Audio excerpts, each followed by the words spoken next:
Picture this, you're sitting across from her. The room is quiet, almost too quiet. You lean in, heart open, words flowing, telling her everything, your fears, your past, your truth. You think this will bring you closer.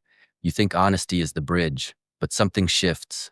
Not dramatically, not violently, subtly, almost imperceptibly. Her eyes change, her smile lingers less, her warmth fades. And in that silence you feel it. Attraction is no longer what it was. What I'm about to tell you will change how you understand connection, intimacy, and why women often feel safer with men who emotionally withhold. You think you're doing everything right. You're present, you listen, you care, you open up. You believe that closeness grows from honesty, that intimacy is built by revealing yourself piece by piece, like laying your heart on the table and trusting someone not to break it. And at first, it feels beautiful. She leans in when you talk. Her eyes soften when you share. She tells you she feels safe with you.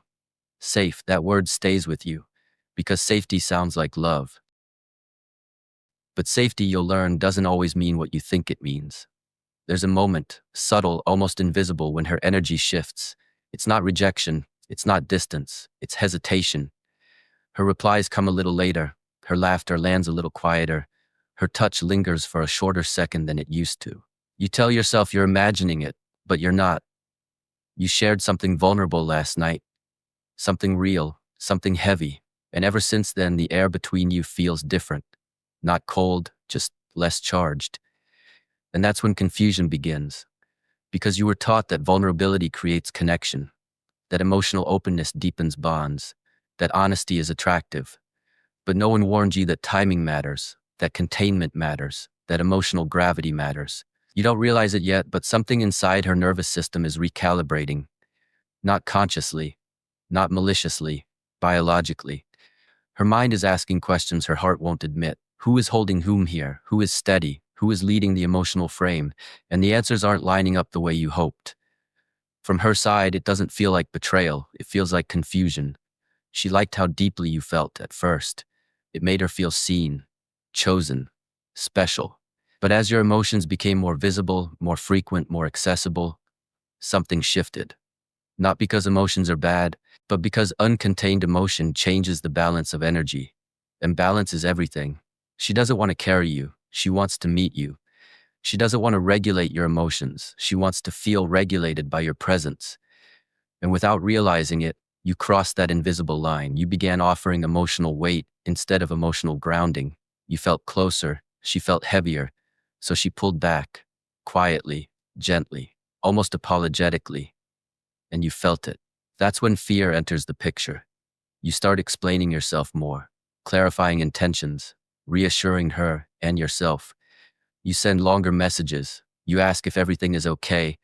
You try to fix something that was never a conversation to begin with.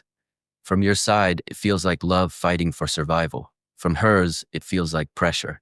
Her brain doesn't label it that way. It just feels off. The chemistry hasn't vanished. It's just drowned in noise. Here's the part most people don't like to hear. Attraction doesn't thrive in emotional flooding. It thrives in emotional coherence. Mystery isn't about games. It's about self-containment. When a man holds his emotional center, when he feels deeply but reveals selectively, something powerful happens. Her nervous system relaxes, not because he's cold, but because he's steady. There is a calm that comes from knowing someone isn't going to spill under pressure. There is safety in emotional discipline. That's what her body responds to. Not logic, not words, signals. The man who pauses before he speaks. The man who doesn't explain himself when misunderstood. The man who doesn't chase reassurance because his internal world is already anchored. That man feels solid. And solidity is seductive. Not loud seduction, quiet seduction. The kind that doesn't beg to be chosen, and therefore often is. Women feel this too in their own way. She wants to express. She wants to feel. She wants to open. But she wants to do it into a space that can hold her without collapsing. She wants to cry without being fixed, to speak without being analyzed, to feel without being absorbed. When she senses that her emotions destabilize you, even slightly, something ancient wakes up inside her. Not judgment, alarm. She doesn't think he's weak. She thinks, if I fall apart, will he? And the answer matters more than love.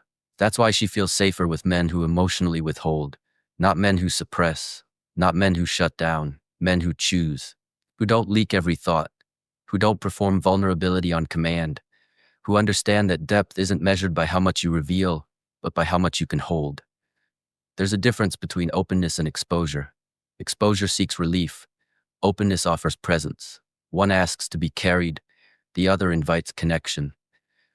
When you overshare too early, you collapse polarity. When you emotionally chase, you reverse roles.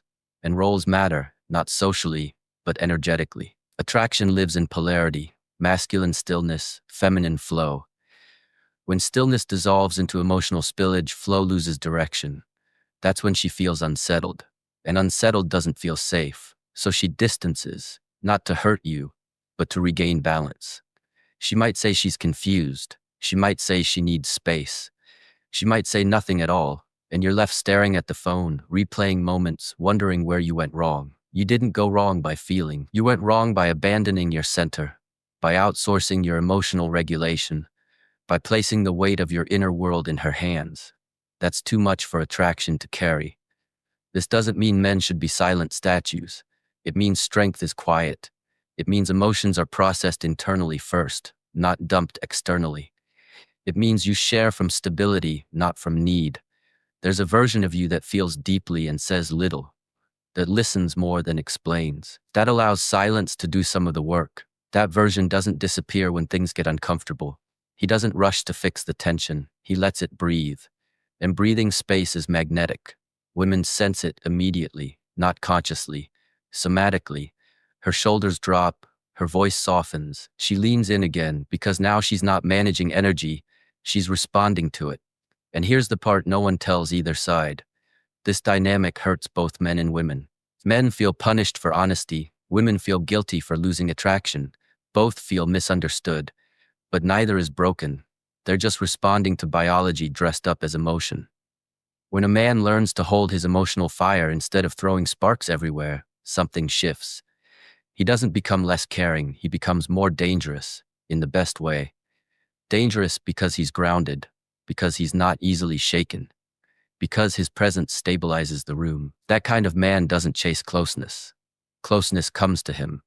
And the woman, when she senses that, feels safe enough to open without fear, safe enough to love without managing. That's the paradox. The less you emotionally grasp, the more connection grows. The more you anchor yourself, the more others relax around you. Safety isn't about exposure, it's about containment. And when you understand that, truly understand it, relationships stop feeling like battles. They become dances again. Quiet, intentional, alive. And both men and women finally exhale. Brother, sister, remember this. The deepest connections aren't built by spilling your heart at every turn. They're earned in silence, in calm, in holding your center while the world pulls at you. When you master yourself, others feel safe enough to open, and that's when real attraction begins.